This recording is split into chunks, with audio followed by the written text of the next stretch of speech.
So like a lot of you, I figure, I've been watching a lot of the Olympics in these past days. And it's always exciting to watch the different events and to hear the different stories of all the different athletes. It's also interesting to see always the list of the medal count. So they usually have that, if you're watching on TV, that chart that shows who's in the lead, who has the most medals, the second most medals, and you can track how many medals Canada has. And it's interesting to focus on these, the number of medals, but when we do that, sometimes we can lose sight of the more important things that the medals symbolize. The medals themselves, of course, are beautiful objects, and each Olympics kind of has a different story to the medals, but the medals really are symbols. The medals themselves are a good thing, but they point to something more important. Someone who gets to wear the gold medal, for example, knows that they are the best in the world in that sport. That medal also symbolizes the incredible sacrifices that athlete made, the family of that athlete made, and so many others in their community.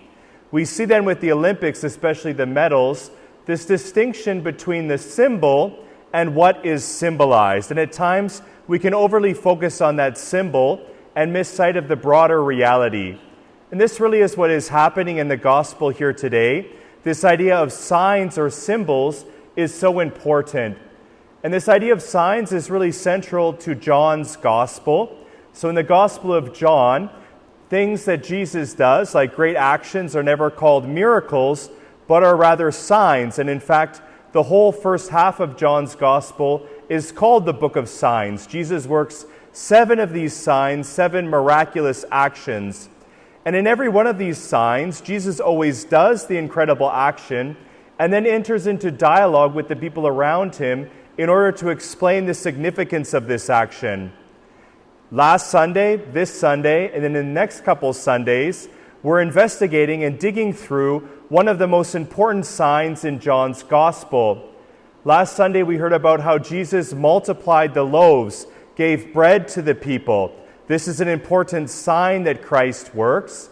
And then in this gospel today, we hear that Jesus is unpacking this sign. He is entering into dialogue with the people to explain the significance of the bread that he gave. And just like sometimes we might focus on the medals of the Olympics and lose sight of the athletes and their stories and their accomplishments, so too the people in the gospel today are focused on the sign, which is something good. They're focused on the bread that Jesus had given them and are not looking to understand the deeper significance of this, what this bread signified or symbolized for them. So we hear in the gospel today how after Jesus multiplies the loaves, he tries to get away for a little bit. He goes to the other side of the Sea of Galilee, and the people track him down. And it's clear why they did this. Jesus kind of interacts with them, and it becomes clear that the reason they follow him is because they want more bread. They've experienced this food in abundance that Christ has given, and they would like to have this bread always.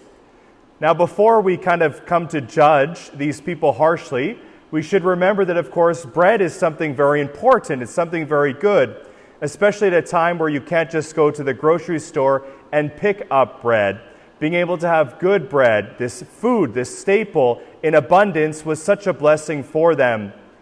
I was struck many years ago of the importance of bread. I had the opportunity once to study in Jerusalem, and I was in a language class with people from all different backgrounds. And at the very end of this class, we had kind of like a party, and everybody had to bring something in.